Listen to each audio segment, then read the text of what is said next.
베드로전서 1장 3절에서 9절까지 저와 여러분이 한 절씩 번갈아 가면서 읽도록 하겠습니다.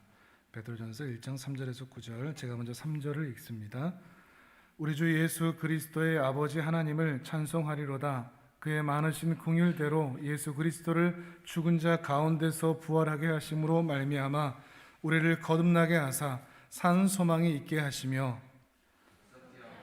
더럽지 않고 새하지 아니하는 유업을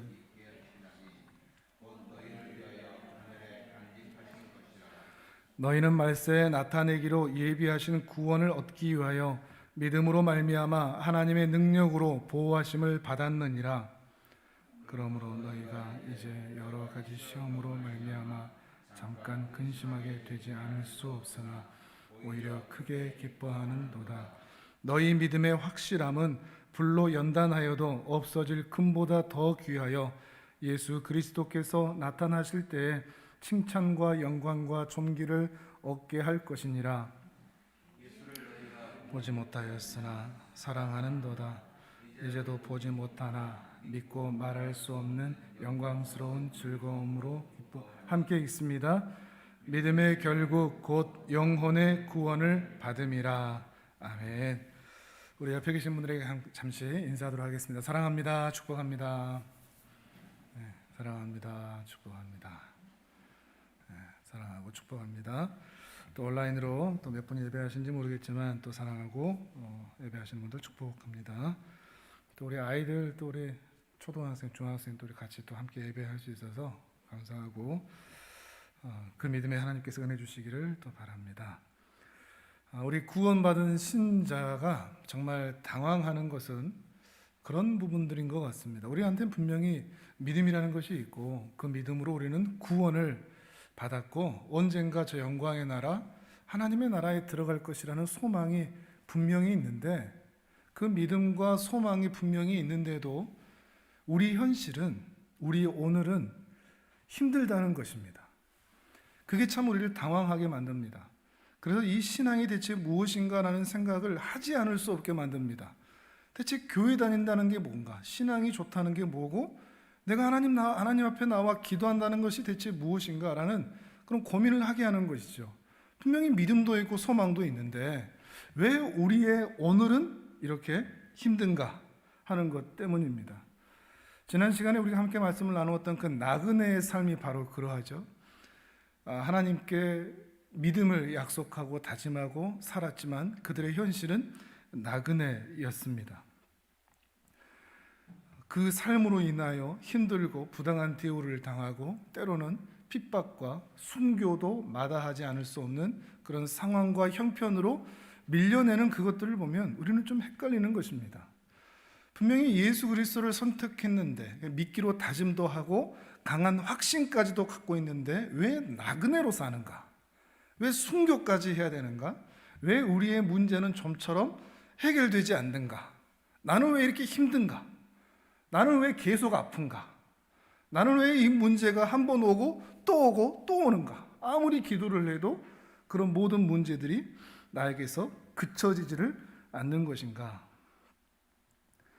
내가 믿는 믿음과 내가 처한 현실의 그 격차, 그 차이, 이거 다들 느끼시지 않습니까? 내가 믿는 믿음, 그리고 그 소망, 약속과 내가 처한 그 현실, 이것과의 괴리, 사실 우리가 바로 이 부분 때문에 힘든 것이죠. 그리고 우리는 무엇을 바라죠? 내가 믿는 대로, 소망하는 대로 내 삶이 현실화되기를 바랍니다. 그래서 이 격차가 좁혀지기를 바라죠. 내가 기도하는 대로 다 이루어지기를 바랍니다. 그것도 즉각적으로. 이 괴리가 좀처럼 없기를 바랍니다. 누구나 다 그렇습니다. 내가 기도하고 내가 소망하는 대로 내 현실이 즉각적으로 나타나야 기도하는 보람이 있고 또 믿음도 좋아 보이고 하는 모습이 나타난다는 것이죠.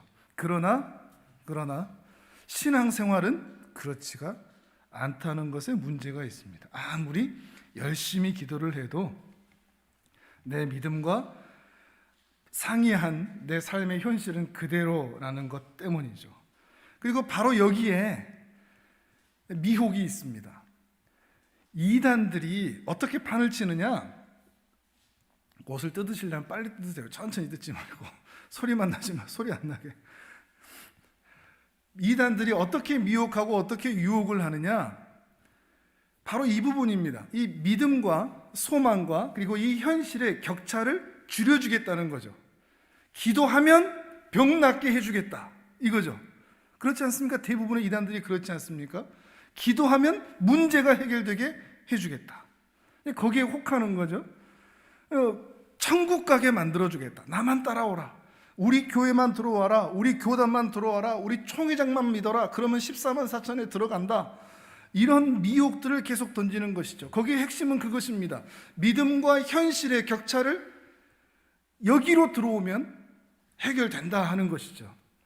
우리는 가끔씩 이렇게 의단에 들어가는 사람들을 보면서 아니, 저 사람들은 왜 저걸 분별을 못할까 답답할 때가 있죠. 근데 이해가 된다고 하긴 좀 그렇긴 하지만 이 믿음과 현실이 좁혀질 수 있다는데 몸이 너무 아픈데 그 교회 그 목사에게 안차를 받든지 안수를 받으면 병이 낫는다더라 이런 말 들으면 몸이 정말 아픈 사람은 혹할 수밖에 없는 겁니다. 설마 정말 그러지 않을까? 돈 문제 때문에 너무 힘든데 그 교회 가서 헌금하고 봉사하면 그 목사님한테 안수를 받고 축복을 받으면 재정 문제가 해결된다더라. 이런 말 들으면 혹할 수밖에 없는 것입니다. 이단들은 바로 그러한 부분들을 치고 들어오는 것이죠. 이단들에 대해서 우리는 분별할 수 있어야 되는 것입니다. 이단이 하는 말들이 전부 다 틀린 말은 아니거든요. 이단이 100%가 다 틀리면 분별하기가 쉽죠. 근데 한 90%, 어떤 이단들은 또 한 50% 좀 비슷한 게 있거든요. 나머지가 틀리단 말이죠. 그 나머지를 가지고 분별할 수가 있어야 된다는 것입니다. 예를 들면 예수님을 믿으면 평안이 있습니다. 자, 이거 맞습니까? 틀립니까? 맞다 틀리다. 예수님을 믿으면 평안이 있다. 맞다 틀리다. 뭐라고 대답하시겠습니까? 당연히 예수님을 믿으면 평안하죠. 그러나 우리 현실은 여전히 고통스럽죠. 사실 이게 답이죠. 예수님을 믿으면 평안한데 우리의 현실은 여전히 고통스럽다. 이것이 또한 신자의 삶이고 이 모순되는 삶을 평안한데 고통스러운 이 모순되는 삶을 이해할수록 미혹당하지 않습니다. 신앙생활의 어려움 때문에 덜 고민하게 됩니다. 덜 괴롭게 된다는 것입니다. 물론 여기에서 말하는 것은 영적인 평안입니다. 하나님 안에 있는 평안, 하나님으로 말미암는 그 평안, 그 평안이 우리의 마음에 이루어지는 것입니다. 그러나 내 마음이 평안하다고 할지라도 내 주변에 있는 문제로 인하여서 아무런 고민과 염려가 없다는 말은 결코 아닙니다. 현실은 여전히 어려운 것이죠. 우리의 삶이 그러하는 것입니다. 나그네의 삶이기 때문에 그렇다는 것입니다. 신자가 하는 나는 아무런 걱정이 없어 나는 평안해 이 말은 내가 하나님과의 관계로 인하여 모든 문제가 해결되었기 때문에 내 삶에 여전히 이러이러한 문제들이 산적해 있지만 난 하나님으로 행복해 이런 의미가 되는 것이죠. 내 삶에 아무런 문제가 없다는 말이 아닙니다. 문제는 분명히 있는데 그것 때문에 죽을 만큼 다 포기하고 싶을 만큼 힘들 때도 있는데 나는 그래도 하나님 때문에 행복해 라고 신자는 말하는 것입니다. 그런데 어떤 분들은 또 정말 평안해 난 고민도 없고 아무런 염려도 없어 라고 말하는 분들, 실제 삶도 나는 아무렇지도 않아 막 기도하면 기도한 대로 다 돼 나는 고민할 게 없어 라고 이야기하는 분들은 그분들의 신앙은 좀 점검해 봐야 됩니다. 신자의 삶은 고민이 없을 수 없습니다. 해야 될 것이 있고 그런데 우리의 본성은 해야 될 것을 하지 않고 싶어 하거든요.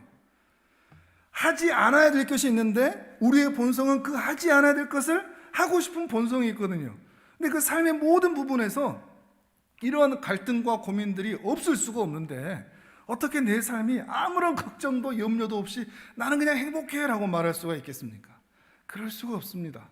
우리는 분명히 하나님의 은혜로 말미암아 평안하지만 우리의 현실은 어렵습니다. 다만 우리의 믿는 믿음과 처한 현실의 격차가 분명히 큼에도 불구하고 참된 신자는 그 큰 격차에도 믿음으로 살려고 발버둥을 치는 사람들입니다. 이 격차가 우리가 사는 날 동안 좁혀들지 않습니다. 이 문제 하나 끝나면 또 다른 문제가 오고, 이 다른 문제가 끝나면 또 다른 문제가 오면서 우리의 삶은 여전히 고달픕니다. 항상 힘듭니다. 이 격차는 항상 존재하기 마련이어서 베드로 사도가 이야기하는 것처럼 나그네의 삶을 살아갈 수밖에 없다는 것입니다. 그런데 그 나그네의 삶을 참된 신자는 믿음으로 채워서 산다는 것이죠. 그 이야기를 같이 한번 해보도록 하겠습니다. 우리 구약의 하박국서를 한번 찾아보도록 하겠습니다. 구약 성경 1301페이지쯤에 있습니다. 하박국서, 온라인으로 예배하시는 분도 성경을 찾아봐 보십시오. 하박국서 1장 2절, 3절, 4절입니다. 구약 성경 1301페이지입니다. 제가 가진 성경으로는 1301페이지쯤에 있습니다. 하박국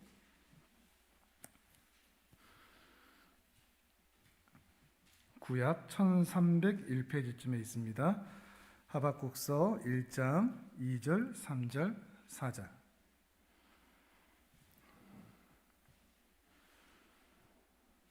구약 성경 1301페이지. 자, 2절, 3절, 4절을 같이 한번 읽어보도록 하겠습니다. 하박국의 호소입니다. 하나님을 향한 호소. 하박국 선지자가 뭐라고 호소하고 기도하고 있는지 2절, 3절, 4절을 같이 읽어보겠습니다. 시작. 여호와여, 내가 부르짖어도 주께서 듣지 아니하시니 어느 때까지리까? 내가 강포로 말미암아 외쳐도 주께서 구원하지 아니하시나이다.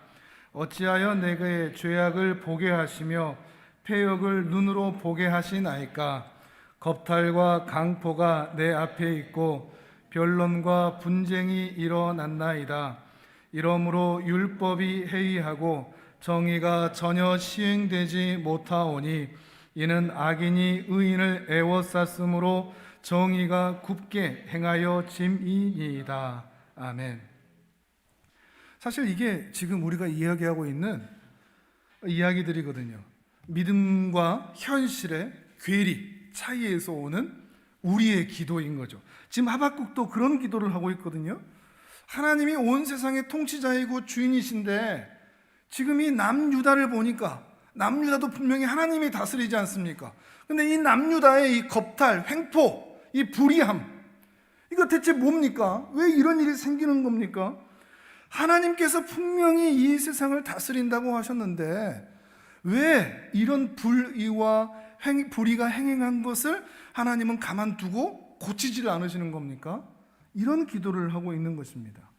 분명히 하나님께서 약속을 하셔서 바른 길로 인도에 가신다고 하셨는데 왜 여전히 시간을 길게 두고서 아직도 이 남유다를 고치지를 않으시는가 하는 것입니다. 거기다가 1절에서 2절에서 얘기하는 것처럼 내가 이렇게 기도하고 내가 이렇게 부르짖는데 왜 하나님 응답 안 하십니까? 내가 이렇게 열심히 기도해서 이 남유다 당신의 나라를 위해서 기도하고 고쳐달라고 기도하고 있는데 왜 하나님 일을 하지 않고 계십니까? 이런 얘기를 하고 있는 것입니다. 이러한 질문에 대해서 하나님은 뜻밖의 이런 답을 하시거든요. 5절 이하에 보시면 너희에게 놀라고 또 놀랄 일을 내가 한 가지 일을 하겠다. 중간에 그렇죠. 너희 생전에 내가 한 가지 일을 할 것이다. 어떤 일인가 하면 6절에 내가 사납고 성급한 백성, 6절 마지막에 갈대아 사람을 내가 일으킬 건데 이 갈대아 사람들이 어떤 사람이냐? 8절에 보면 표범 같고 이리 같고 마병 같고 독수리 같은데 9절 보면 강포를 행하러 올 것이고 10절에 보면 견고한 성도를 다 비웃고 점령할 것이다. 이런 얘기를 하고 계십니다. 어떤 얘기인가 하면 하박국 선지자가 하나님 내 기도 좀 들어주십시오. 남유다 좀 고쳐주시고 우리도 잘 살게 해주십시오. 이런 기도를 하고 있으니까 하나님이 어떻게 해주셔야 되겠습니까? 아 그래 알았다. 잘 살게 해주겠다. 고쳐주겠다 하셔야 되는데 그래? 그런 기도를 했단 말이지. 그러면 내가 이 남유다를 더 악한 상황으로 내가 몰고 가겠다 하는 겁니다. 더 나쁜 나라가 와서 이 남유다를 더 괴롭게 만들겠다. 쉽게 말하면 혹대로 갔습니다. 혹이 있어서 하나님 이것 좀 떼주십시오 했더니 그래? 혹 하나 더 붙여줄게. 이런 기도가 되는 것입니다. 이게 사실 이게 하박국 선지자가 남유다를 위해서 하는 이 기도가 사실 우리가 자주 하는 기도이고 우리 현실이지 않습니까? 우리 하나님께 기도 막 하죠.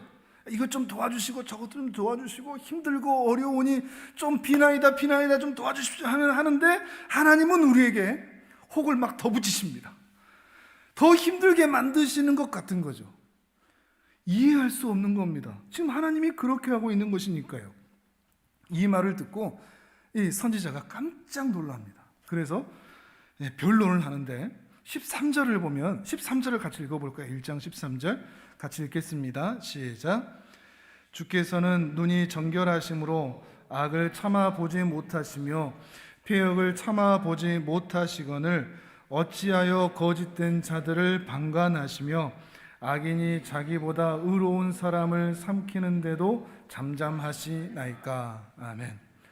근데 좀 수그러들고 이렇게 막 대들더니 좀 수그러들어서 아니 하나님은 의로우시고 정결하신 그 유다의 통치자이신데 그렇게 하시면 안 되죠. 어떻게 바벨론 같은 나라가 와서 우리를 더 힘들게 만드신다는 겁니까? 왜 혹을 하나 더 붙이십니까? 하나님은 정결하시고 거룩한 분이시지 않습니까? 그러시면 안 됩니다. 매우 못마땅한데 하나님의 태도가 바뀌지를 않습니다. 그러니까 2장 1절을 보면 2장 1절을 보시면 하박국 선지자가 아주 냉담하게 이런 표현을 씁니다. 내가 내 파수하는 곳에 서서 성로에 설 것인데 하나님이 내게 무엇이라고 말씀하시는지 내가 기다리고 한번 바라보겠습니다. 진짜로 혹 하나 더 붙이시는지, 정말 우리를 더 힘들게 만드시는지, 끝까지 내 기도 응답 안 해주시는지, 나의 질문에 대하여 어떻게 대답하시는지 내가 한번 지켜보겠습니다. 이런 표현입니다. 우리 정말 이럴 때 많지 않습니까? 그 말을 듣고 이제 하나님이 이렇게 말씀을 하십니다. 2장 2절, 3절, 4절 같이 읽어보도록 하겠습니다. 시작. 여호와께서 내게 대답하여 이르시되 너는 이 묵시를 기록하여 판에 명백히 새기되 달려가면서도 읽을 수 있게 하라. 이 묵시는 정한 때가 있나니 종말이 속히 이르겠고 결코 거짓되지 아니하리라. 비록 더딜지라도 기다리라. 지체되지 않고 반드시 응하리라. 보라, 그의 마음은 교만하며 그 속에서 정직하지 못하나 의인은 그의 믿음으로 말미암아 살리라. 아멘. 하나님께서 마지막에 답을 하나 주시죠. 그럼에도 불구하고 의인은 믿음으로 말미암아 산다 하는 것입니다. 혹 하나 때려가는데 혹이 하나 더 붙는 것 같은 우리 일상의 현실, 내가 기도하고 바라는 소망대로 되지 않고 내 현실은 더욱 힘들어져가는 그 상황에서 의인은, 그러니까 내 백성이라면 그 상황에 염려, 불평, 걱정, 두려움, 불안으로 사는 게 아니고 믿음으로 그 시간을 보낸단다라는 말씀을 하고 계시는 겁니다. 혹이 하나 더 붙어서 더 힘들어져 가는데 내 기도는 전혀 들어주지 않으시는 것 같은 그 시절에 의인은, 당신의 참 백성은 그 기간을 믿음으로 산단다라는 표현을 하고 계시는 것입니다. 계속 말씀을 드리지만 이 하박국의 이야기가 오늘 우리의 형편과 다르지가 않습니다. 바로 우리에게 하시는 말씀입니다. 내가 믿는 믿음, 저 영광스러운 하늘에 들어갈 것이라고 하는 그 아름답고 복된 소망, 이건 분명히 강하고 확실히 있는데 내 현실이 너무나 힘들어서 괴롭고 눈물 나고 그만하고 싶고 포기하고 싶은 그런 이 세상에 존재하는 무수한 나그네들에게 오늘 우리에게 말씀하고 계시는 것입니다. 그런 가운데서도 믿음으로 살 수 있는가 하는 것이죠. 하나님을 믿는데 나는 왜 이렇게 힘든가? 하나님을 믿고 기도하는데 왜 내 몸은 더 후패해져 가고 있는가? 왜 내 건강은 이 모양인가? 나는 왜 가난한가? 하나님이 나를 사랑하신다고 하시면서도 왜 내 상황은 더 좋아지지가 않고 있다는 말인가? 더 크게 봐서 우리가 하나님께 기도하고 있는데 이 코로나는 왜 멈춰질 생각을 하지 않는가? 왜 종식되지 않는가? 1차 유행, 2차 유행, 3차 유행, 이제 4차 유행도 조심하면서 그 바라보는 그 순간에 우리가 대체 기도한다는 것은 무언가? 하나님은 대체 우리를 어떻게 바라보고 계시는가? 거기다가 이런 형국에 교회의 저 실망스러운 모습은 대체 뭐란 말인가? 왜 하나님은 교회들을 또는 성도들을 저대로 두시는가? 왜 못난 모습으로 세상에서 욕먹게 만드신다는 말인가? 하나님은 우리의 기도를 내 개인으로나 우리 가정으로나 교회로나 이 세상으로나 정말 듣기는 들으시는 건가? 이거 너무하신 것 아닌가? 바로 이 지점에서 신자들이 믿음을 놓아버리고 나 이제 하나님 안 믿을래, 나 그만할래 라고 떠나는 시점이 바로 이 지점입니다. 하나님이 나에게 뭘 해주신다고? 나 그냥 계속 믿음 갖지 않을래. 믿음을 버리는 시점이 바로 여기인 것이죠. 우리는 왜 이렇게 이런 질문들을 계속 하겠습니까? 왜 하나님이 나를 이렇게 힘들게 만드시는가? 왜 하나님이 내 기도에 응답하지 않으시는가? 이런 푸념과 이런 기도의 이유는 말씀드렸듯이 이 간격 때문입니다. 이 간격을 신적 능력으로 좁혀달라는 거죠. 그 말은 나 힘들고 싶지 않다는 이야기입니다. 내가 정말 하나님의 사람이라면 나 힘들지 않게 해달라는 것입니다. 고난 나 당하고 싶지 않다. 어렵고 싶지 않다. 시련 가운데 있고 싶지 않다. 나 기도하면 기도하는 대로, 소망하면 소망한 대로, 내가 바라는 대로 하나님 다 이루어주라. 그래야 하나님이지 라고 생각하는 것 때문입니다. 바로 이러한 고민과 갈등에서 하나님께서는 우리에게 말씀하시는 겁니다. 그런 고난과 그런 시련과 그런 괴리 가운데서 너희가 참 신자라면 그 가운데서도 믿음으로 말미암아 살 것이라 하는 것입니다. 우리는 대부분 이 간격, 우리의 믿음과 소망과 우리의 현실의 이 간격을 모든 사람들은 염려와 걱정으로 채워넣습니다.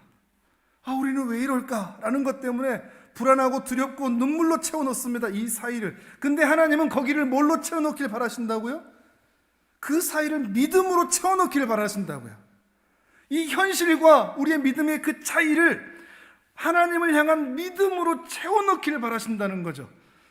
현실이 바뀌지 않았어도, 내 기도가 응답되지 않았는데도, 여전히 난 힘들고 여전히 난 아픈데도 그 아프고 힘든 가운데서도 믿음으로 하나님을 바라보기를 원하신다는 것입니다.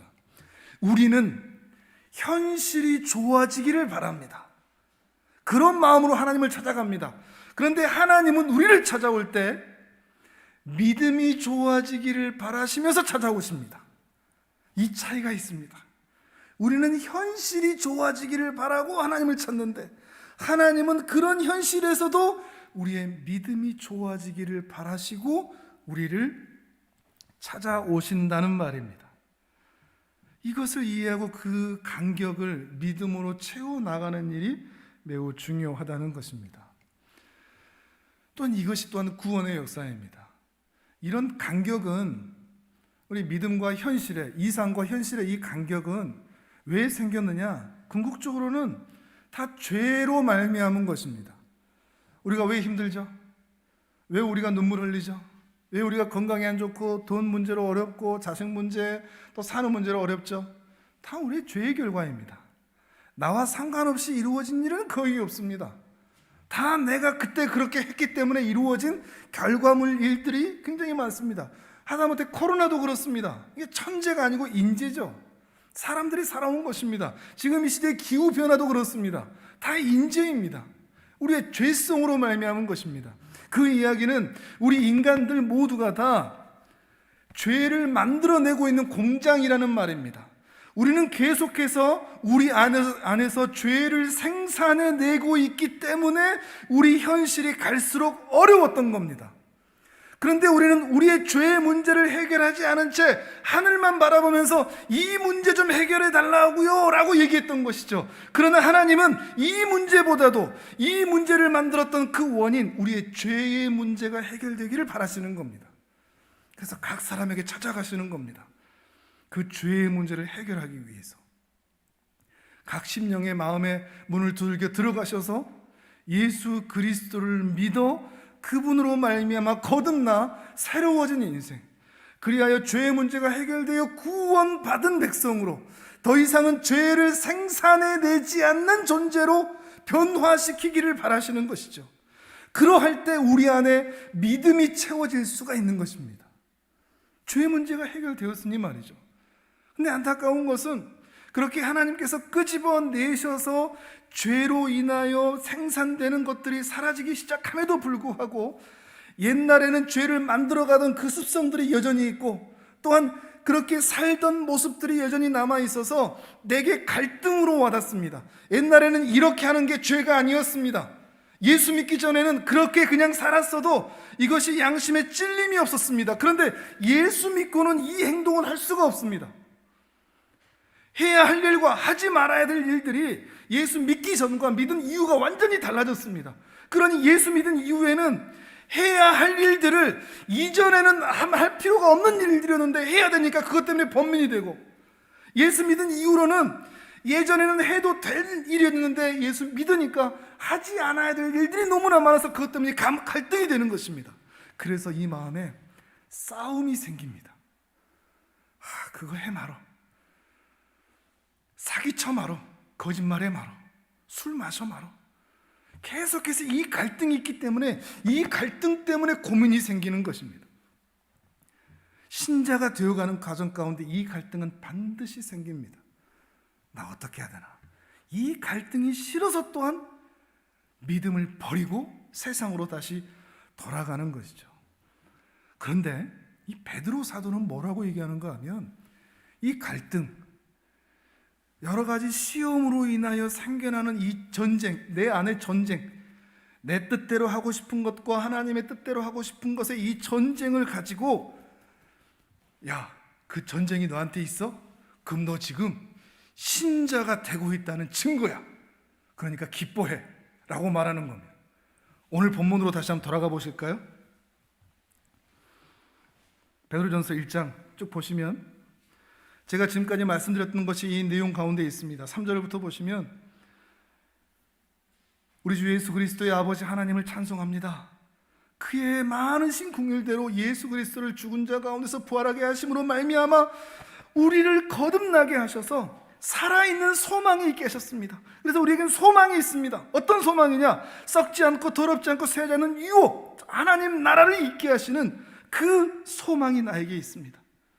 또 말세에 나타나고 예비하신 구원을 얻기 위하여 믿음으로 말미암아 하나님의 능력으로 보호하심이 나에게 있는 줄도 압니다. 그러므로 너희가 이제 여러 가지 시험으로 말미암아 잠깐 근심하게 되지 않을 수 없으나 오히려 크게 기뻐하는도다. 이게 그 의미가 되는 것입니다.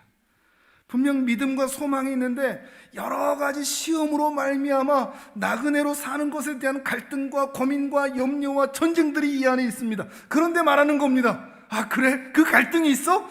야, 그럼 너 정말 하나님의 백성이네. 너 기뻐해도 돼. 이 말을 하고 있는 것이죠. 우리가 해야 할 것이 바로 이겁니다. 사는 게 참 힘들죠. 어렵습니다. 어린아이들도 다 마찬가지일 겁니다. 왜 이렇게 힘든지. 근데 그 힘든 걸 보면서 힘들다, 어렵다, 죽고 싶다 할 게 아니고, 그 힘든 걸 보면서 내가 하나님의 자녀가 맞구나, 내가 신앙의 싸움을 하고 있고 그럼에도 불구하고 하나님의 은혜를 쫓아가고 있으니 내가 하나님의 사람이 맞구나, 그것을 이제 7절을 이하에서 말하고 있는 것입니다. 7절, 8절, 9절을 우리 같이 읽어보도록 하겠습니다. 시작.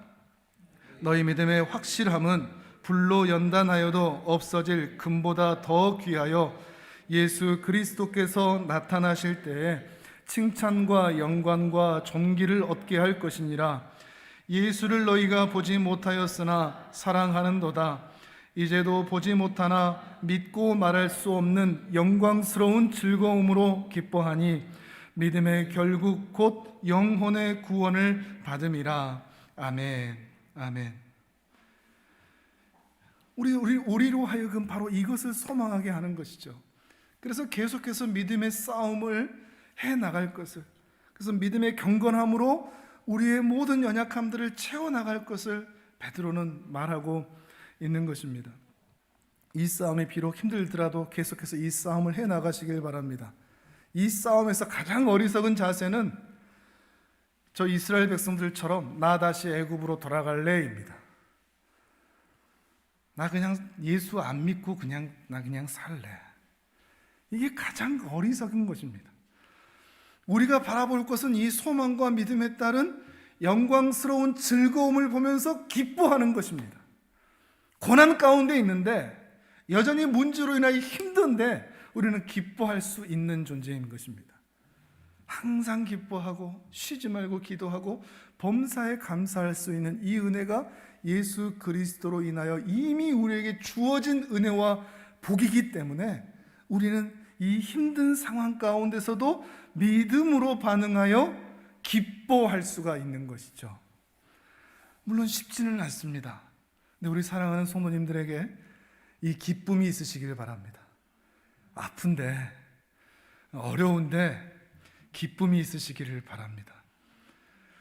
연세가 좀 있으신 어르신들이 하는 이야기들을 가끔 들을 때가 있습니다. 신앙이 참 좋으신 분들. 살아보니 공부, 돈, 성공, 아유, 지금 돌아보니 그거 아무것도 아니대. 그렇지 않습니까? 지금 돌아보니 하나님의 은혜밖에 없어. 그때 그렇게 살 필요가 없었는데 왜 이제야 그걸 깨달았나 몰라. 어르신들이 이야기하는 이야기들을 들으면서 우리의 삶을 다시 돌아봅니다. 우리는 무엇이 중요한지를 알고 살아가고 있을까요? 돈, 성공, 잘 되고 이런 것들이 정말 중요하고 가치 있는 것이겠습니까? 그것들은 다 성경에서 썩어져 없어질 것이라고 분명히 말하고 있습니다. 우리에겐 썩지 아니할 영광의 면류관이 있습니다. 그걸 바라보면서 오직 의인은 믿음으로 말미암아 끝까지 이 길을 걸어가는 것이죠. 여러분의 삶과 신앙이 녹록지 않고 순탄치 않음을 너무나 잘 알고 있습니다. 그 가운데 우리의 믿음과 우리의 현실의 그 격차가 너무나 커서 힘든 일을 만난다고 할지라도 그 가운데서도 믿음의 싸움을 하며 영광스러운 즐거움을 보며 기뻐하는 그 아름다운 은혜가 우리 모두에게 있기를 주님의 이름으로 축복합니다. 아멘.